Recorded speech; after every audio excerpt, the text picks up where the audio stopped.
Hey guys, how's it going? So today what we're going to be doing is I have an Xbox One with a 500 gigabyte hard drive, and we're going to be upgrading that to an SSD that's only going to hold the operating system on it.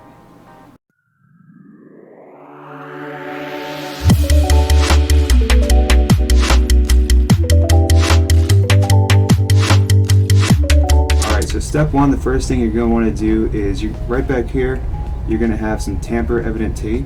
It's going to have a little Xbox logo on there. You're just going to cut or peel that off. Don't worry, Microsoft can't legally void your warranty just for taking the sticker off, as long as you don't damage anything in the process. So just be really careful not to damage any hardware while you're doing this. Alright, so step two, what we're going to do is using just a little plastic prying tool on the side of your Xbox where the USB port is. We're going to use the tool to pry open this vent. Just be really careful though, because the vent itself is pretty flexible, but the clips that hold the vent in are pretty weak, so when you pry it out they can easily break.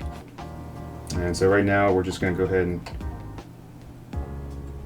pry that on out.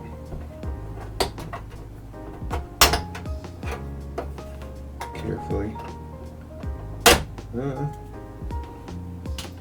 Set that off to the side. Mine's pretty dusty on the inside right now, so I might clean it out too while we got this all apart. Alright, and so for this next step, I'm going to put some light on here real quick. Right here, there is this small black plastic tab, and that reinforces this whole top piece of your Xbox. It just holds it in place.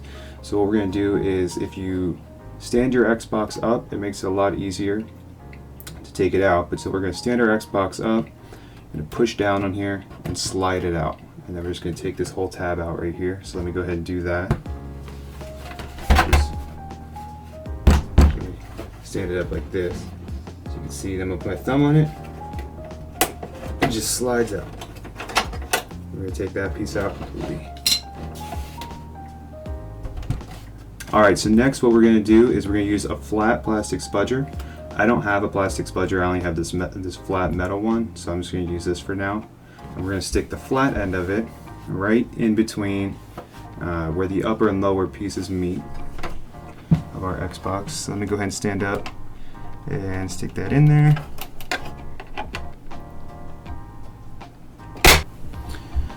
Alright, so now what we're going to do is we're going to use just like a little plastic tool. We're going to flip this thing around the back, leaving the spudger in place because you don't want your Xbox to snap shut again.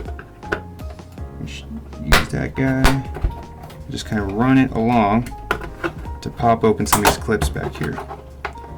There are a bunch of clips that hold this thing in place, so it might take you a little bit to get that all done. And then after you get all the clips undone from around the back, and you can go ahead and pull your spudger out of the side, and then you just want to use that same spudger to kind of run it along the sides here, maybe along the back some more. Make sure you just double check that you got all the clips. Don't pull the top off yet, because we still have the power button connected up in the front. You don't want to rip that cable at all. And then over here in the front, along with the power button, this front piece is sitting on the bottom in a hinge. So you're going to have to open it up, and then if you can just kind of imagine, you have to open it up and then sort of lift up on this bottom piece to get it off that hinge. And when you lift it up, you could see that ribbon cable in there. See if I could point at it. Oh. So it's going to be that ribbon cable right there. That's going to be for the power connector. That's actually called a ZIF connector, Z-I-F. And what you're going to use some tweezers just to safely remove that from there. Alright, so now I got that top panel of my Xbox taken off. Let me see if I can just flip this over real quick and give you guys a better view of that connector. Gosh, this thing's dusty. So this is the cable that goes to the Xbox. As you can see here, it's pretty hard to see. This is the piece that plugs into the connector itself. The rest of this just wraps around the connector to hold the plug in place. Okay, so now that everything's all taken apart and we have this top part of our Xbox completely exposed, what we want to do next is we want to unplug the speaker cable and this antenna cable, and then I don't know if you can see it back here, this Wi-Fi board. We want to remove that, and then it has two T9 screws in it. So we're going to start off by just trying to carefully unplug that, and then we're just going to unplug this antenna cable, and then these two T9 screws right here. We're going to go ahead and remove these two T9s. And then we should be able to just lift straight up on here. Yep, and it just comes right out. Alright, so now the next thing that we're going to do is you should have 8 remaining T9 screws in the top of your metal case. We're going to go ahead and remove those. These screws are connecting this top metal case to your motherboard. So after we remove those, we should be able to just pick up this top metal case and it'll expose the motherboard, so be very careful. The next thing you want to do is you have 3 remaining T9 screws underneath where the Wi-Fi card was. These are holding in the plug that goes from the Wi-Fi card to the motherboard.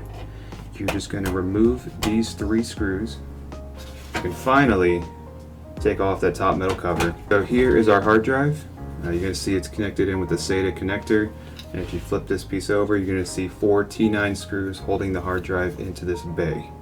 So we're going to use the same bit that we've been using for everything else. Now that we have all 4 of those screws removed, we can go ahead and take off this drive bay. That will allow us to remove our hard drive from the SATA connector. We just set our hard drive to the side. And so now with our SSD in hand, to install it, we're basically just going to do the exact same thing that we did to remove the hard drive, but now in reverse. So we're going to take our SATA cable here, we're going to go ahead and plug that in. And if you notice here on the bottom, there's 2 little nubbins.